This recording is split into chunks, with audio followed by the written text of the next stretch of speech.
For SunSentinel.com, this is Ira Winderman with your latest Ask Ira Miami Heat mailbag.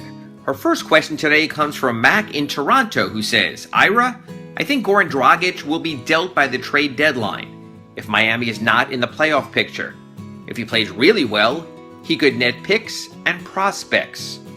Mac, you first have to remember that the Heat owe what still could be a pair of lottery picks to the Suns for Goran. So in other words, if you trade him for less than that, you're basically trading at a loss.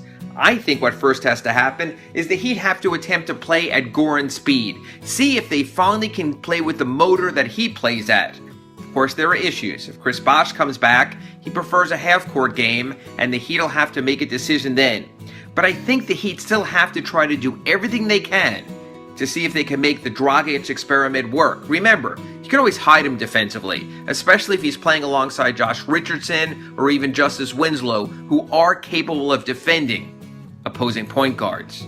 Our second question comes from Daniel in Miami, who says, do you think that if the Heat would have known they weren't going to re-sign Dwayne Wade, they would have given Joe Johnson a contract to stay in Miami? Daniel, I think the Heat might have, but I do not think it would have been the 2-year deal that Joe Johnson received at $11 million per year from the Utah Jazz.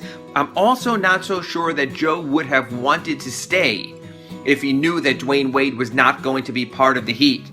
I think the ultimate reality is Joe right now is more of a secondary scorer, if even that. So he goes to Utah, he gets to play alongside Gordon Hayward, at least till Gordon addresses his free agency after the coming season. And our last question comes from Rich in West Palm Beach, who says, to me, the addition of Beno Udrih is the Heat returning the favor of Udrih keeping the Heat out of the luxury tax. Nothing to do with win now mode. And Rich, you could be absolutely correct, and it definitely is a factor.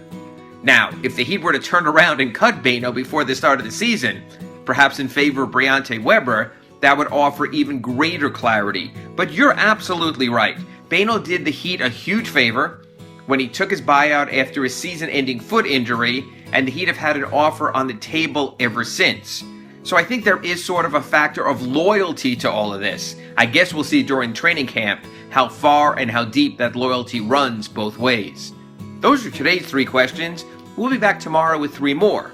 For SunSentinel.com, I'm Ira Winderman.